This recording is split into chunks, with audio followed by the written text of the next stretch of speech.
Hello, everyone, and welcome back to another live stream episode here today.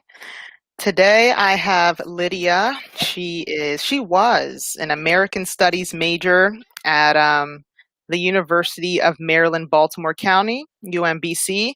So today, she's going to talk a little bit about her experience, and then she is going to give a couple tips for college students to be successful in school. So thank you so much for joining me today, Lydia. Yes, thank you again. Amen.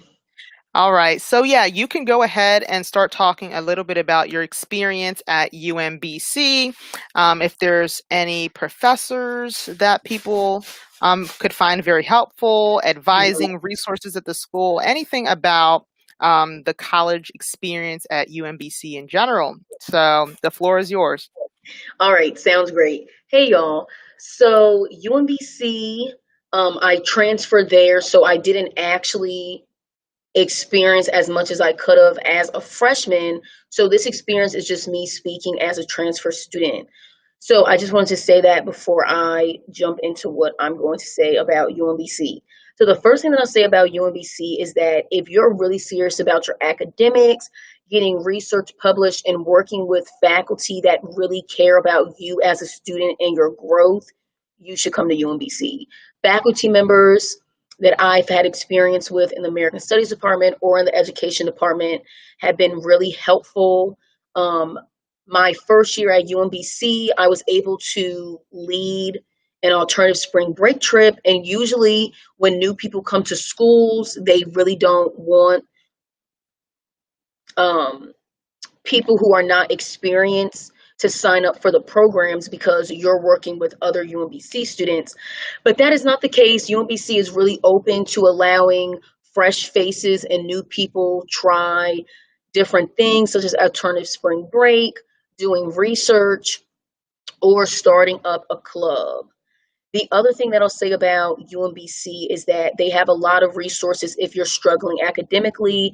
So we have the Retriever Learning Center, where you can go for tutoring help with math and reading. Well, reading is also for the writing center as well. So if you wrote an essay, you can send it to the writing center. Someone will help you edit it in real time. Since we are in Corona, of course, you cannot go there in person. But see, they had things set up prior to Corona. So shout out to UMBC for being smart.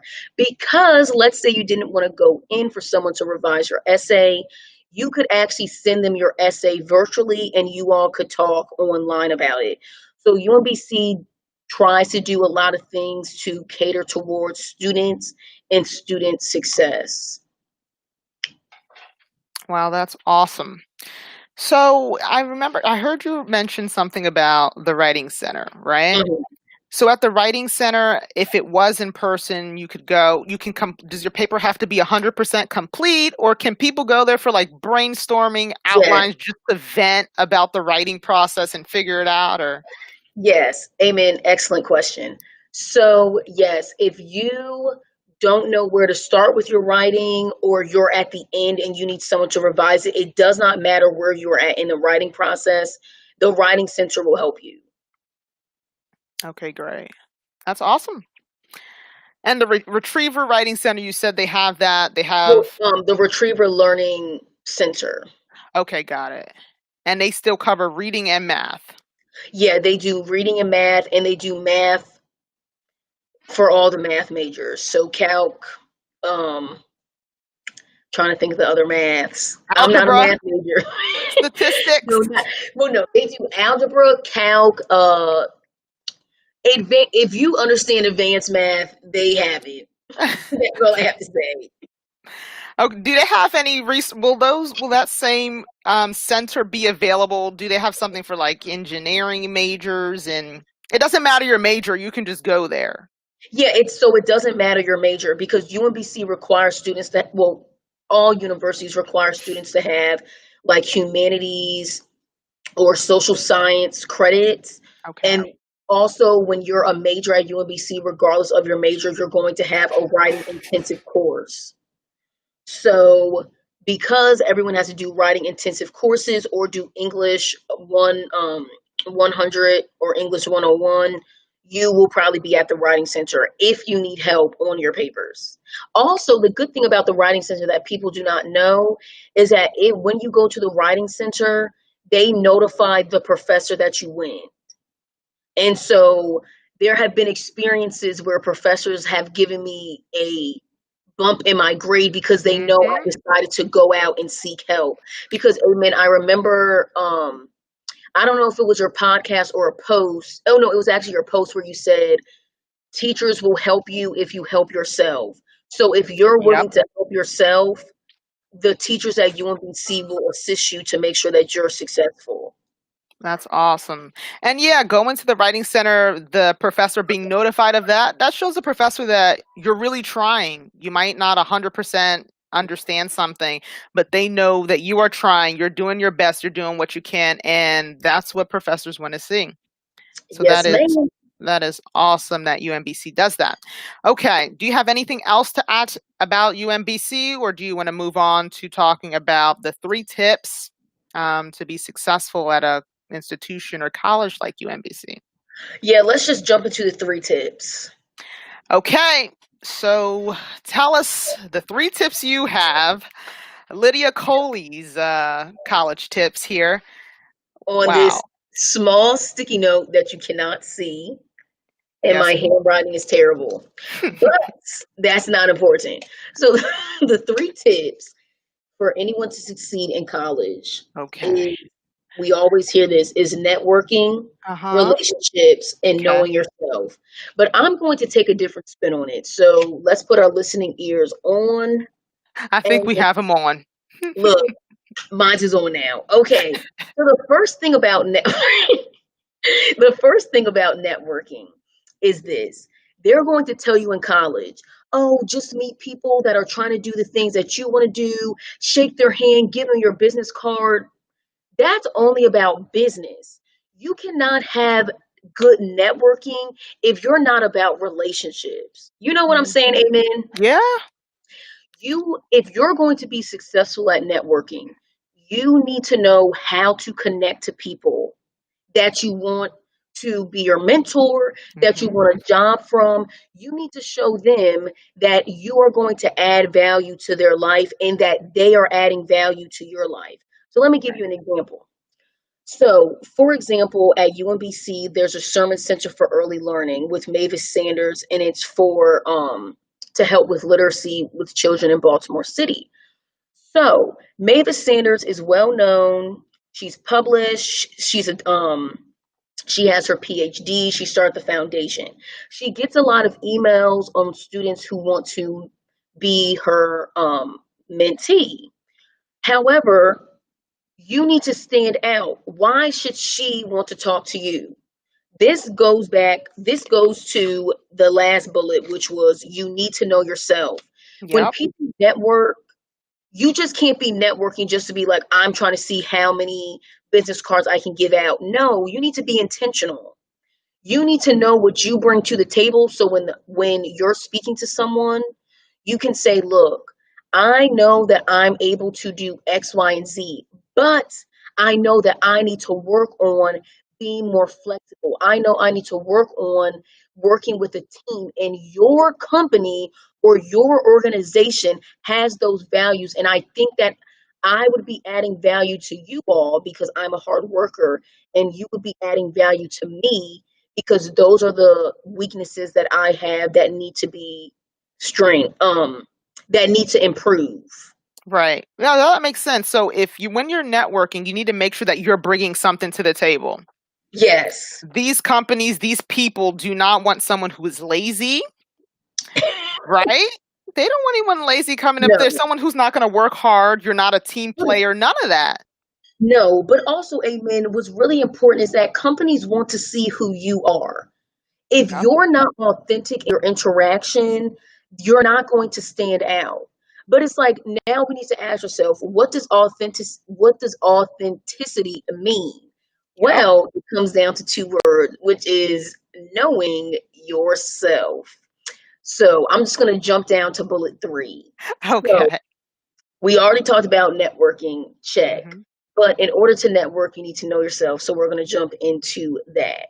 So in terms of knowing yourself, you it's knowing yourself isn't like, ugh, I know what food I like, I know what my favorite color is. No one cares.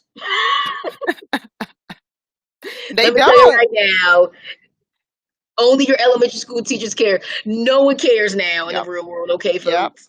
So this means that you need to know what you bring to the table.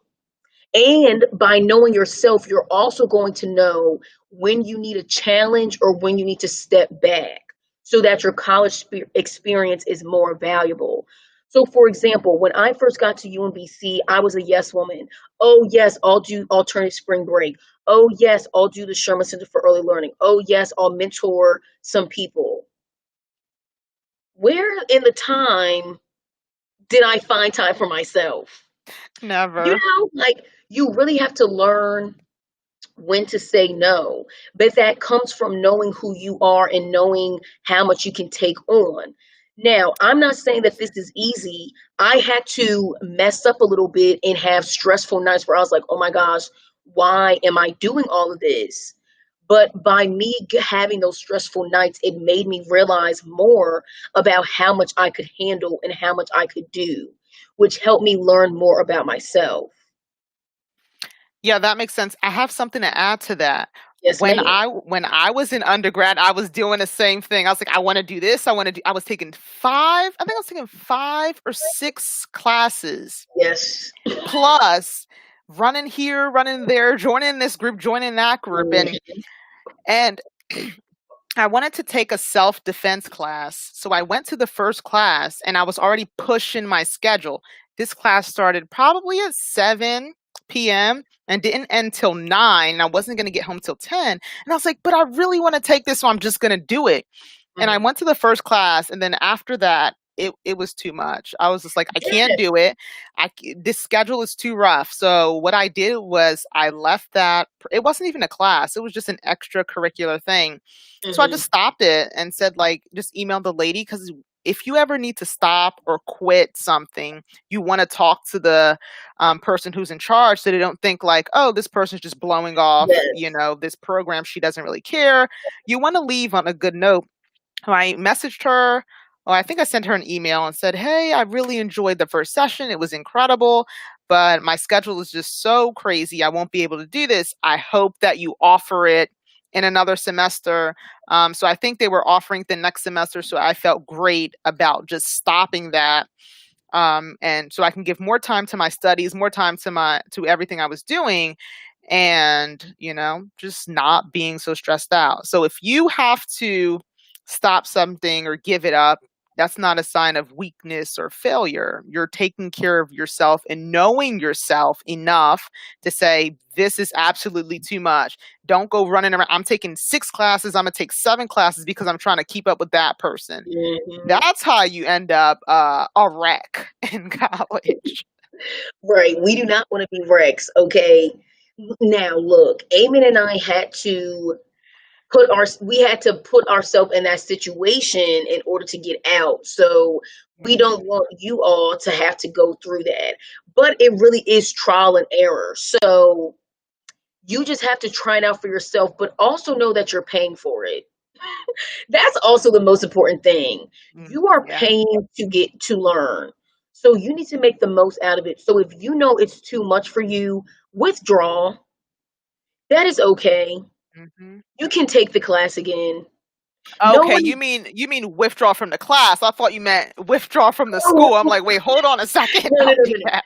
No. Do not throw out of school. What I am saying is withdraw from the class, or like Eamon said, contact the that's the first thing that you should always do. And this goes back to networking, and it's going to also tie into relationships. You need to speak up and let people know when you feel overwhelmed. It does not make Yes. you weak. It actually makes you look like a strong person. Right. I have something about that. I was taking this class. It was kicking. It was killing me. I'm like, this class is crazy. I don't know what to do. Before I just up and drop the class, I made sure to call an advisor, a mentor, talk to my teacher. I was a transfer student as well. I went to Towson, and I remembered calling an advisor and saying, hey, this is the situation. I need this class. It's a requirement. This class is killing me. I wonder if I can take it at a different semester, or I wonder how I can maybe manage my time more so I can have time to do all the readings for it. And I just took a minute and just listened and asked questions and talked to the advisor, told them the situation before I just made a decision to just up and leave the class. So talk to people. It's important. Yes, and since Amen said talk to people, we are going to move into the last bullet, which is relationships. So they always tell you, oh, like make sure that you speak to your professor, but it's like you don't have to speak to them and walk in and be like, oh, hey girl, this is what I did on the weekend. Da, da, da. No, they're not your friend. You just need them to know who you are. Mm-hmm. And so that's just as simple as when you have a question, ask for help. I know that's Mm-hmm. something so small, but really, I used to be embarrassed to ask questions because when I was younger, when I would ask questions, kids would laugh, which made me feel like I was dumb. So I Mm-hmm. stopped asking questions. Now, all I do every day is ask 10 million questions because I Yep. was deprived as a child. But because I ask questions, I get answers. Yep. And Yep. because I have answers, I have solutions. Mm-hmm. Mm-hmm. I And then have something look, about that. wait, I need to say that again. What did I say? I said because I had questions, because I asked questions, I had answers, and Mm-hmm. because I had answers, I had solutions. Exactly. That's really important. You need to ask for help and you need to build relationships Mm-hmm. with faculty that Mm-hmm. you know will help you get to where you need to be. That's why it's Yep. important to know yourself. I knew at UMBC I wanted to teach in Baltimore City and I wanted to do research with community gardens.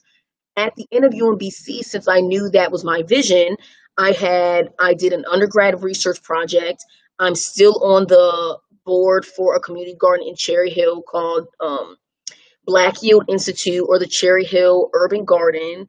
And I'm now teaching sixth grade English, and I've had so many experiences working with kids over the summertime or during the school year because I knew myself and I knew my goals. I networked with people that I knew would get me there, and I built relationships with them so that even now, if I reach out to them for assistance, they can still help me because they know my mission. Mm-hmm. That is so true. I don't know why. I feel like a lot of college students don't want to talk to the professor. Just Mhm. like what you said, they feel like if they're asking the question that people are going to be like, "Oh, you're stupid" or "You're dumb."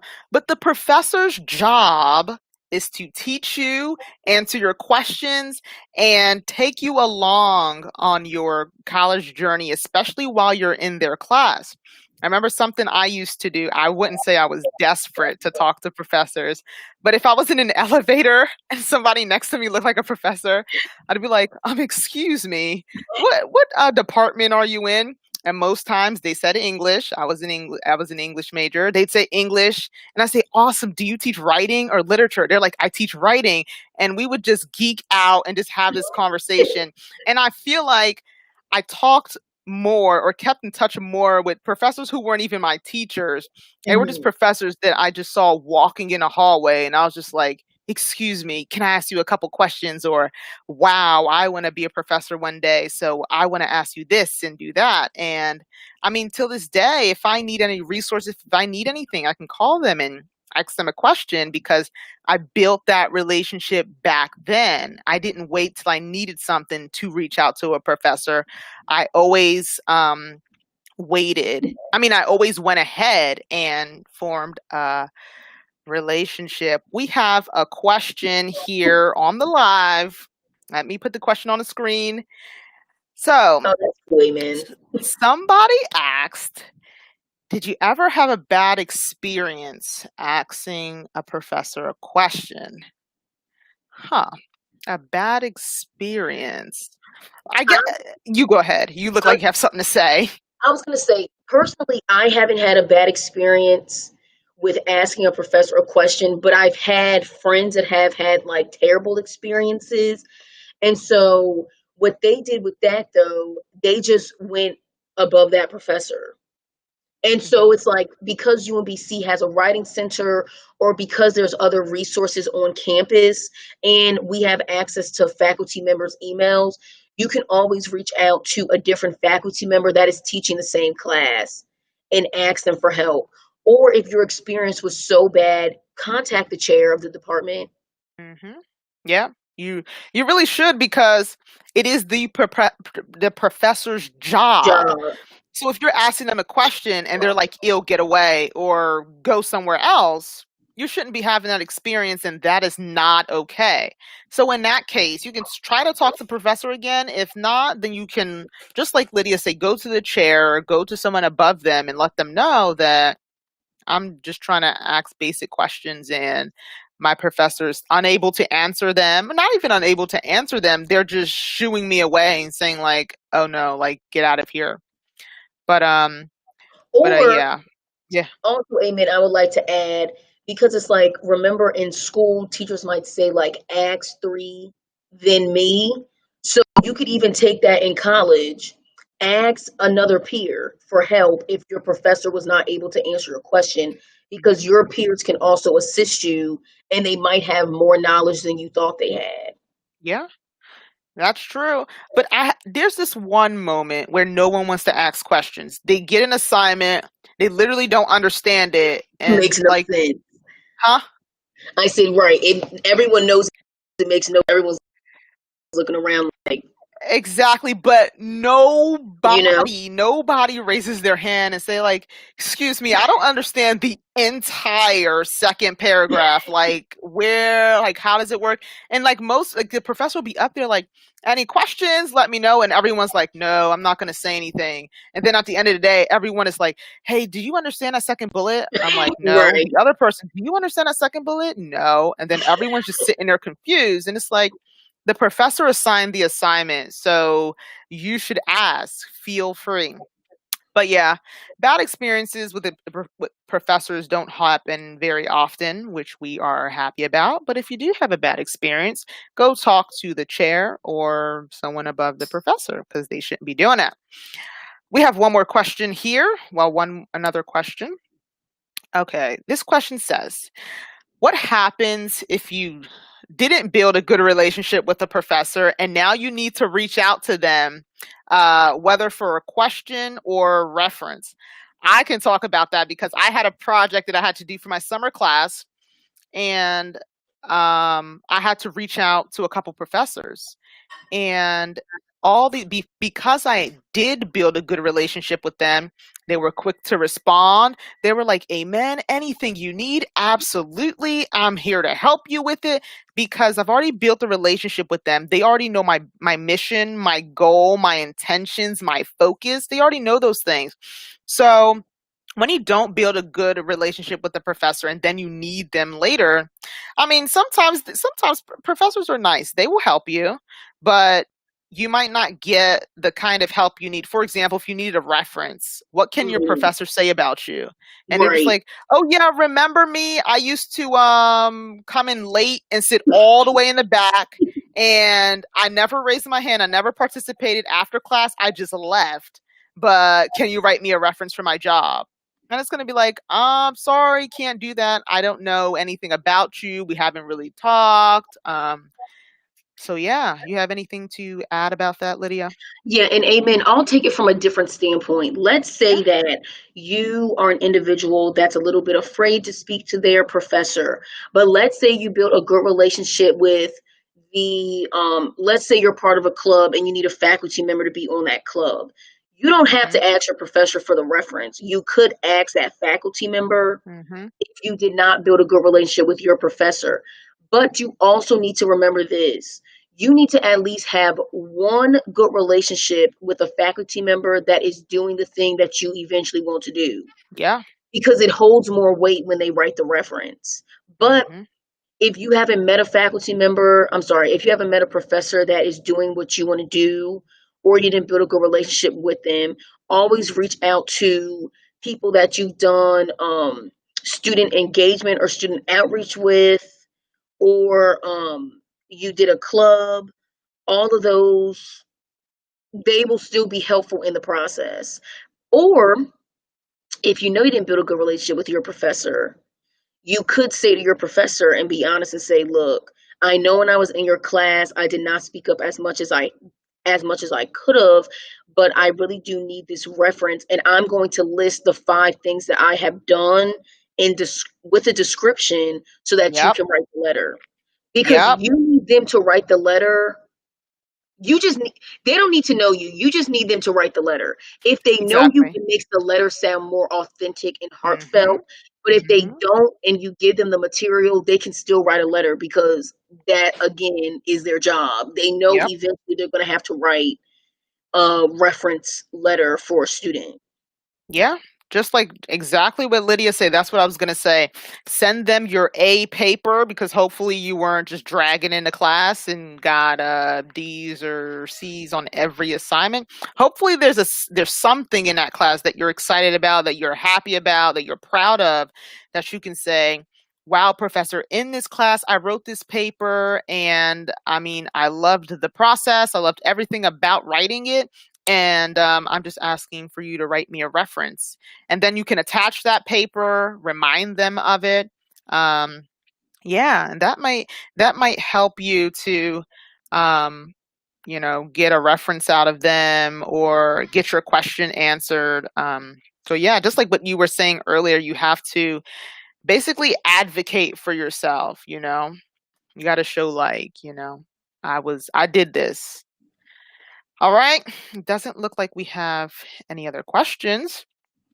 But Lydia, do you have anything else to say on those 3 topics or anything else to add about UMBC? Or do you just have a public service announcement? Like, look, everyone, listen up. We have something to tell you about school.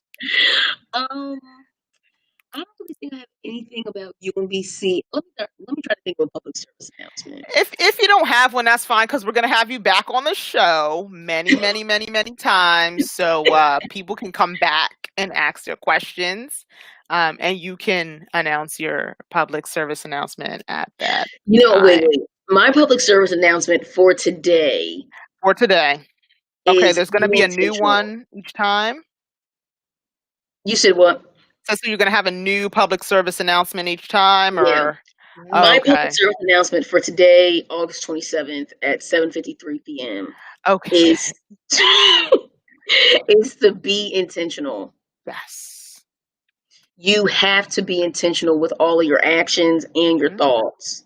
That is Mm-hmm. going to lead you to success or to failure.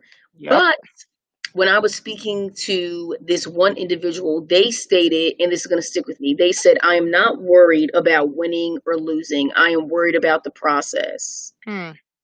Be intentional and worry about the process. Don't worry about whether it was good or bad. What did you learn from it? How can you grow? And what can you Yep. do better the next time? That is perfect. Thank you for that public service announcement. I think that will be the end of our time together here today. I just want thank you so much, Lydia, for joining us. No problem. Okay, so I want to let everybody know to visit www.schoolfinesse.com. Join a group. The groups are arranged by majors. So you can go in here, ask questions. We just talked a lot about asking questions. If you do not know your major right now, you can join undecided major. You can join general studies.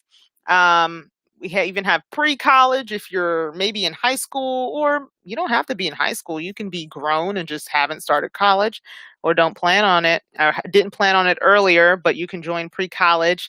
And just get in here, talk to other people in your majors. It doesn't matter what school you go to. I want to provide this as a resource to everyone on here. So, yeah, thank you. Thank you all for joining us today. We hope that you tune in next time. See you later. Bye.